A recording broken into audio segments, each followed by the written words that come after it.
Okay, we're live. Background looks good. Check.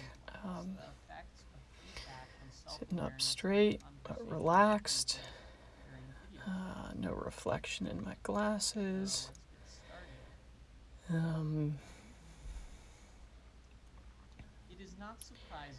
Hair's good. I think we're good to go. Looking good. Shoot. Should be paying attention to what they're saying. Okay, paying attention now.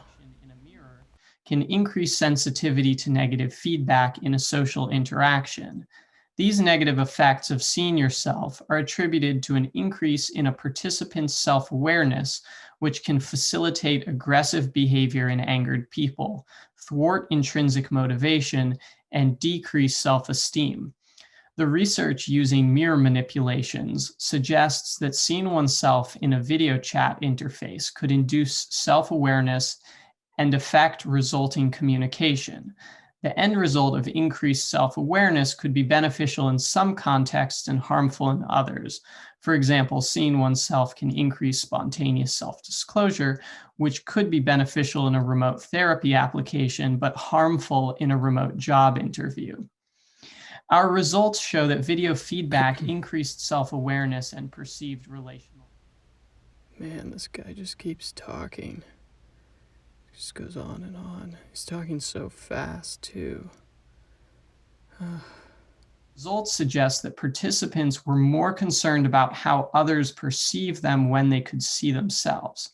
If an individual who is interacting with another is attending fully to that interaction, then conversation will be smooth. However, if that individual instead becomes self-focused, then their attention could be shifted away from the interaction and toward how that interaction will be perceived by their interaction partner. When attention is directed toward the self, the concern with how one is being perceived by others increases. In contrast, when self-attention is low, feedback from others is not as important.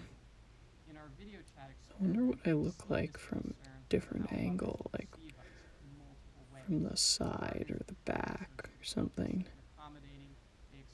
I can only see the front of me, and everyone else can only see the front too, so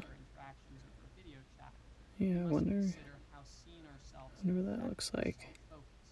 Self-focus has both a private and public dimension. Public self-focus includes attention to the aspects of the self that are able to be perceived by others, physical appearance, mannerisms, whereas private self-focus includes attention to internal and personal features that cannot be perceived, memories, feelings. When self-focus is dispositional, a stable personality trait, it is referred to as self-consciousness. However, when self-focus is situational, a state that can be manipulated, it is referred to as self-awareness. Increased private self-focus tends to intensify and crystallize. Oh man, when is this thing going to be over? An individual. Conversely, public self-focus heightens a person's perception of themselves as subject to the evaluation of others. Thus, they experience appraisal, apprehension, and may attempt to modify their behavior to meet the expectations of others, even if these expectations are incongruent with their own individual standards. The looking glass self refers to our self-view that is shaped by our understanding of how others perceive us. In video-mediated communication, who we see when we peer into the looking glass can be affected by interface.